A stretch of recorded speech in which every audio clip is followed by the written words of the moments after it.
Hey folks, Sprocket here. Teachable moment. So I had everything up in place, had the engine mocked up, everything bolted in, and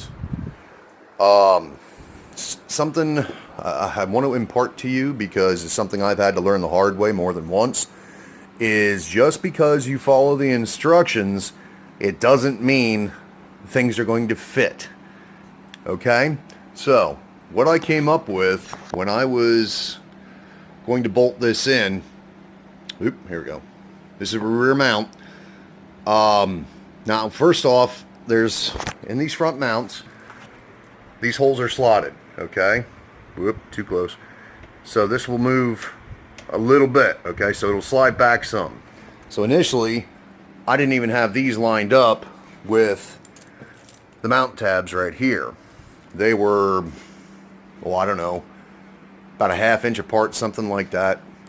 So what I did was I put the hardware in right there and pulled it, but basically pulled these all the way as far back as they would go, and I still had probably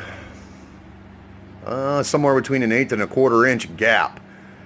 So basically it was putting this thing via the front and rear mounts under stress and squeezing everything together, and where my hardtail piece was meeting here, it was literally smack dab against, which is what you don't want. You want to have a gap between this and the new piece so that way you can weld it and get real good penetration on the plug that's going through here. So, again, teachable moment. Mock it up, fit it, make sure that you're not putting stuff together under stress, because when you do that, stuff breaks. So what I'm going to have to do is I'm going to have to take a little bit more off the end of this and off the end of these, because they are just a hair too long. And like I said, I followed the instructions. So, and I'm not saying that the instructions are wrong. Just saying probably every bike is different. Could be a difference in these mounts. Who knows? But like I said, fit it, mock it up, make sure you're not putting it together under stress, because if you do, you're going to break something down the road because of vibration. Alright, so got it mocked up again, so you can kind of sort of see what this is going to look like. I did trim some off of the pieces right here, but I still got to trim a little bit more, because as you can see, I've barely any gap. And then down here, which is kind of hard to see, but you see this bolt is all the way up against, so I have no play in here. So I still need a little bit more off of this in the bottom ones. So you can see up under here, there's the bottom ones.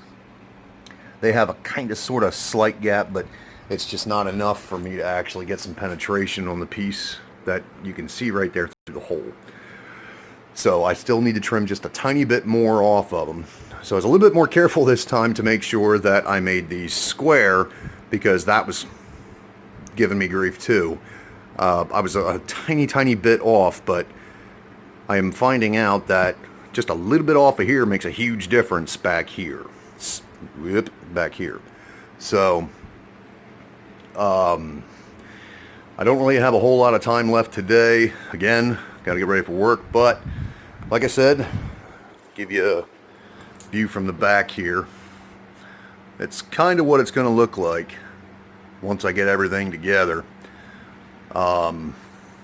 See if I can get you one from the front too.